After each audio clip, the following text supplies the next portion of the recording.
Editorial. It is with heartfelt regret that we take up our pen to announce that this will be the last number of our magazine. We have edited 10 numbers of it, and it has been successful beyond our expectations. It has to be discontinued by reason of circumstances over which we have no control, and not because we have lost interest in it. Everybody has done his or her best for our magazine. Prince Edward Island expected everyone to do his and her duty, and everyone did it. Mr. Dan King conducted the etiquette department in a way worthy of the Family Guide itself. He is especially entitled to commendation because he labored under the disadvantage of having to furnish most of the questions as well as the answers. Miss Felicity King has edited our helpful household department very ably, and Miss Cecily King's fashion notes were always up to date. The personal column was well looked after by Miss Sarah Stanley, and the story page has been a marked success under the able management of Mr. Peter Craig, to whose original story in this issue, The Battle of the Partridge Eggs, we would call especial attention. The exciting adventure series has also been very popular. And now, in closing, we bid farewell to our staff and thank them one and all for their help and cooperation in the past year. We have enjoyed our work, and we trust that they have too. We wish them all happiness and success in years to come, and we hope that the recollection of our magazine will not be held least dear among the memories of their childhood. Sobs from the girls. Indeed it won't. Obituary. On October 18th, Patrick Grayfer departed for that bourne whence no traveler returns. He was only a cat, but he had been our faithful friend for a long time, and we aren't ashamed to be sorry for him. There are lots of people who are not as friendly and gentlemanly as Patty was, and he was a great mouser. We buried all that was mortal of poor Pat in the orchard, and we are never going to forget him. We have resolved that whenever the date of his death comes round, we'll bow our heads and pronounce his name at the hour of his funeral.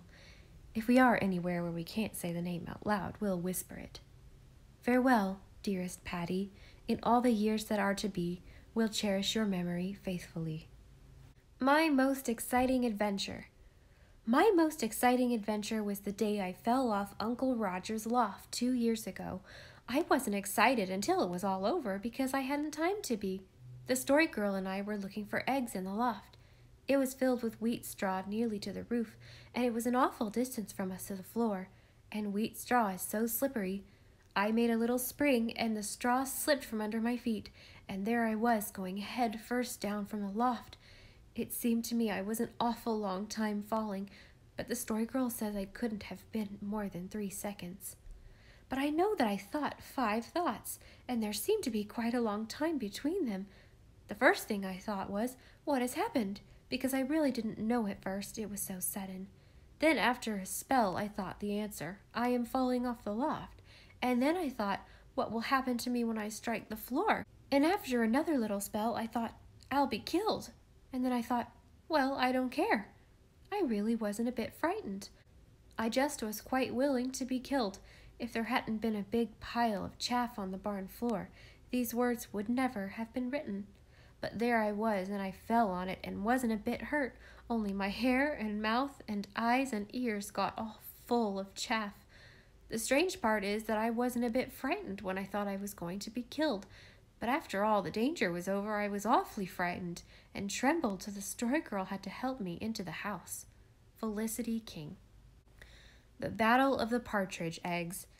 Once upon a time there lived about half a mile from a forest a farmer and his wife, and his sons and daughters and a granddaughter.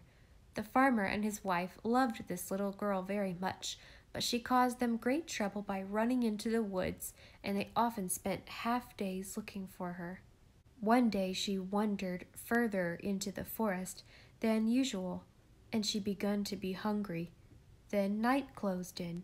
She asked a fox where she could get something to eat. The fox told her he knew where there was a partridge's nest and a blue jay's nest full of eggs. So he led her to the nests, and she took 5 eggs out of each.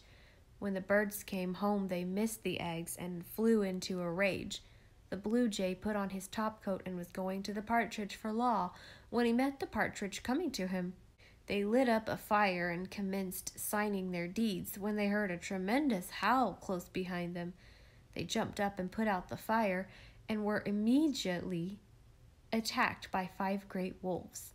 The next day the little girl was rambling through the woods when they saw her and took her prisoner. After she had confessed that she had stole the eggs, they told her to raise an army. They would have to fight over the nests of eggs, and whoever won, O-N-E, would have the eggs. So the partridge raised a great army of all kinds of birds except robins, and the little girl got all the robins and foxes and bees and wasps.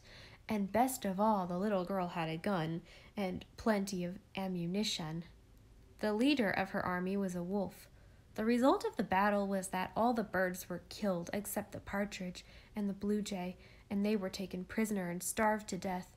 The little girl was then taken prisoner by a witch and cast into a dungeon, D-U-N-J-U-N, full of snakes, where she died from their bites, and people who went through the forest after that were taken prisoner by her ghost and cast into the same dungeon where they died. About a year after, the wood turned into a gold castle, and one morning everything had vanished except a piece of a tree. Peter Craig. Dan, with a whistle. Well, I guess nobody can say Peter can't write fiction after that. Sarah Ray, wiping away her tears. It's a very interesting story, but it ends so sadly. Felix. What made you call it the Battle of the Partridge Eggs when the blue jay had just as much to do with it? Peter, shortly. Because it sounded better that way. Felicity. Did she eat the eggs raw? Sarah Ray. Poor little thing. I suppose if you're starving, you can't be very particular. Cecily, sighing. I wish you'd let her go home safe, Peter, and not put her to such a cruel death. Beverly. I don't quite understand where the little girl got her gun and ammunition. Peter, suspecting that he is being made fun of. If you could write a better story, why didn't you? I give you the chance. The story girl, with a preternaturally solemn face. You shouldn't criticize Peter's story like that. It's a fairy tale, you know, and anything can happen in a fairy tale. Felicity. There isn't a word about fairies in it. Cecily. Besides, fairy tales always end nicely, and this doesn't. Peter, sulkily. I wanted to punish her for running away from home. Dan. Well, I guess you did it all right. Cecily. Oh, well, it was very interesting, and that is all that is really necessary in a story. Personals. Mr. Blair Stanley is visiting friends and relatives in Carlisle. He intends returning to Europe shortly. His daughter, Miss Sarah, will accompany him. Mr. Alan King is expected home from South America next month. His sons will return with him to Toronto. Beverly and Felix have made hosts of friends during their stay in Carlisle and will be much missed in social circles. The mission band of Carlisle Presbyterian Church completed their missionary quilt last week. Miss Cecily King collected the largest sum on her square. Congratulations, Cecily. Mr. Peter Craig will be residing in Markdale after October and will attend school there this winter. Peter is a good fellow, and we all wish him success and prosperity. Apple picking is almost ended. There was an unusually heavy crop this year. Potatoes, not so good. Household department. Apple pies are the order of the day. Eggs are a very good price now. Uncle Roger says it isn't fair to have to pay as much for a dozen little eggs as a dozen big ones, but they go just as far. Felicity King. Etiquette department. FLTY. Is it considered good form to eat peppermints in church? Answer. No, not if a witch gives them to you. No. FLX. We would not call Treasure Island or The Pilgrim's Progress dime novels. Yes, PTR. When you call on a young lady and her mother offers you a slice of bread and jam, it is quite polite for you to accept it. Dan King. Fashion notes. Necklaces of roseberries are very much worn now. It is considered smart to wear your school hat tilted over your left eye. Bangs are coming in. M. Fruin has them. She went to Summerside for a visit and came back with them. All the girls in school are going to bang their hair as soon as their mothers will let them, but I do not intend to bang mine. Cecily King. Sarah Ray, despairingly. I know Ma will never let me have bangs. Funny paragraphs. D. In. What are details? C.L.Y. I am not sure, but I think they are things that are left over. Cecily, wonderingly. I don't see why that was put among the funny paragraphs.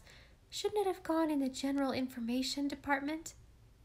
Old Mr. McIntyre's son on the Markdale Road had been very sick for several years, and somebody was sympathizing with him because his son was going to die. Oh, Mr. McIntyre said, quite easy, he might as well be away. He's only retarding business. Felix King. General Information Bureau. PTR. What kind of people live in uninhabited places? Answer. Cannibals, likely. Felix King. Footnote. The obituary was written by Mr. Felix King, but the 2 lines of poetry were composed by Miss Sarah Ray.